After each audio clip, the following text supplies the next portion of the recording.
Ya pemirsa, serangan udara Amerika Serikat menghantam sejumlah wilayah strategis di sepanjang pesisir Iran. Salah satunya Pulau Kis yang diserang semalam suntuk.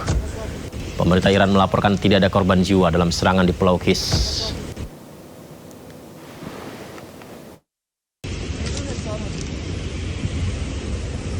Ya, serangan di Pulau Kis tadi dibalas Iran dengan menyiagakan seluruh koleksi rudalnya. Dikutip dari Tasnim News Agency, media resmi Iran merilis video memperlihatkan kekuatan sistem persenjataan strategis milik Korps Garda Revolusi Iran IRGC. Dalam video ditampilkan kesiapan operasional serta momen peluncuran deretan rudal balistik jarak menengah dan taktis yang menjadi andalan pertahanan udara Iran. Pemirsa, Iran mengaku siap merespon setiap bentuk ancaman serangan yang dilakukan Amerika.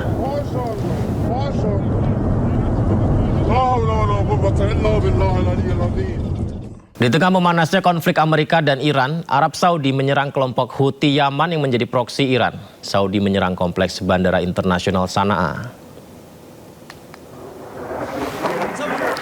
Kelompok Houthi menuding Arab Saudi sebagai dalang di balik serangan udara itu. Houthi pun mengutuk keras serangan terhadap fasilitas sipil ini. Houthi menyebutkan sebagai pelanggaran fatal terhadap kedaulatan Yaman sekaligus pelanggaran berat atas kesepakatan gencatan senjata tahun 2022.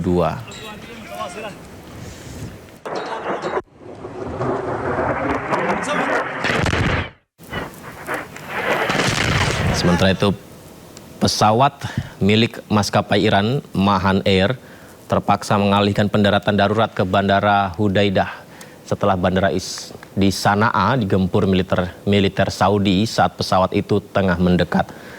Pihak Houthi menuding Arab Saudi berada di balik pengeboman pangkalan udara Sana'a untuk menggagalkan rute penerbangan perdana mereka. Namun Menteri Pertahanan Yaman menyatakan tindakan ini diambil sebagai langkah defensif untuk menghadapi setiap pesawat asing yang dinilai melanggar ruang udara mereka. Pesawat komersial tersebut diketahui membawa pulang delegasi Houthi dari Teheran usai menghadiri upacara penghormatan terakhir mendiang pemimpin tertinggi Iran Ali Khamenei.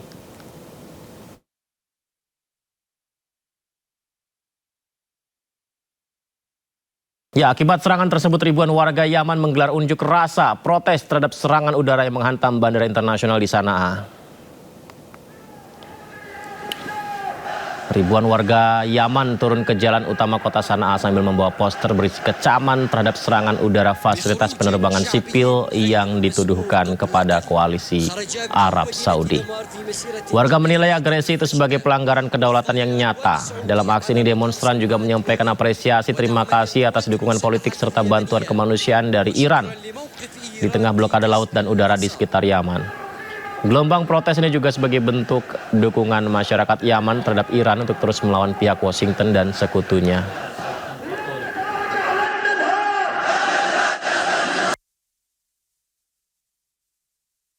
Pemirsa, aksi saling serang militer Amerika Serikat dan Iran terus berlanjut. Amerika kembali memberlakukan blokade total terhadap seluruh pelabuhan di Iran mulai Selasa sore waktu Washington.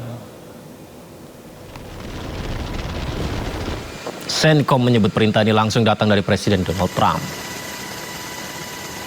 Perintah blokade datang dari Presiden Trump. Imbasnya seluruh armada kapal perang, pesawat tempur, helikopter militer Amerika di kawasan Timur Tengah dalam posisi siap perang. Blokade ini menyasar seluruh kapal yang bergerak menuju atau meninggalkan wilayah pesisir Iran. Sementara pelayaran komersial internasional lainnya tetap diizinkan melintas dengan syarat patuh dengan koridor pemeriksaan ketat yang ditetapkan militer Barat. Amerika juga berencana menerapkan biaya transit 20% di Selat Hormuz yang langsung ditolak keras oleh Menlu Iran Abbas Araghchi.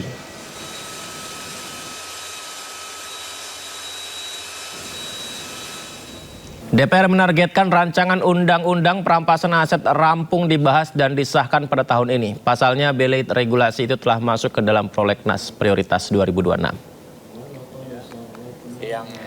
Ya, DPR menegaskan jajarannya terus melanjutkan pembahasan RUU perampasan aset khususnya di Komisi 3. Pembahasan dilakukan dengan melakukan berbagai rapat dengar pendapat umum. Tujuannya untuk menjaring masukan-masukan dari berbagai pihak terutama stakeholder terkait dengan RUU itu.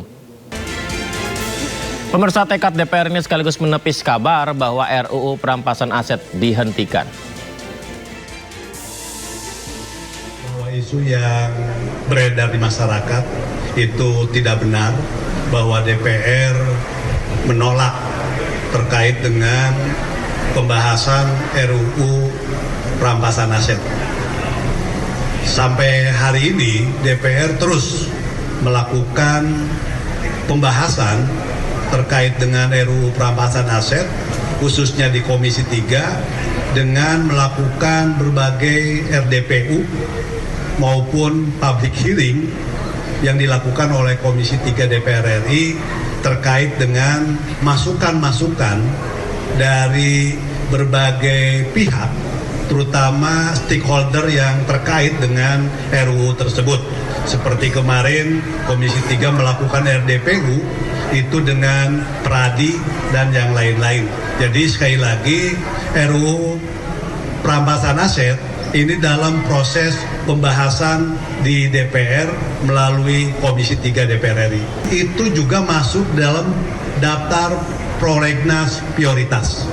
Kita akan berupaya maksimal di tahun ini kita selesaikan. Tadi berita kita ada hubungannya tentang FBI ya. Apa hubungannya dengan FBI? Jadi ternyata polisi menggandeng Federal Bureau of Investigation atau FBI hingga Secret Service AS dalam mengusut 3 kasus korupsi yang menyeret mantan Jampitsus Kejagung Febri Adriansyah. Wow, menyeret atau mengajak kerjasama FBI. Ya, sejumlah personel FBI dan Secret Service Amerika Serikat hadir di gedung Ditreskrimum Polda Metro Jaya. Jadi pemirsa, keterlibatan FBI dan Secret Service Amerika ini untuk mengecek barang bukti dolar yang disita polisi. Pemeriksaan berlangsung selama sekitar 4 jam sebelum barang bukti dibawa penyidik ke Kejaksaan Agung.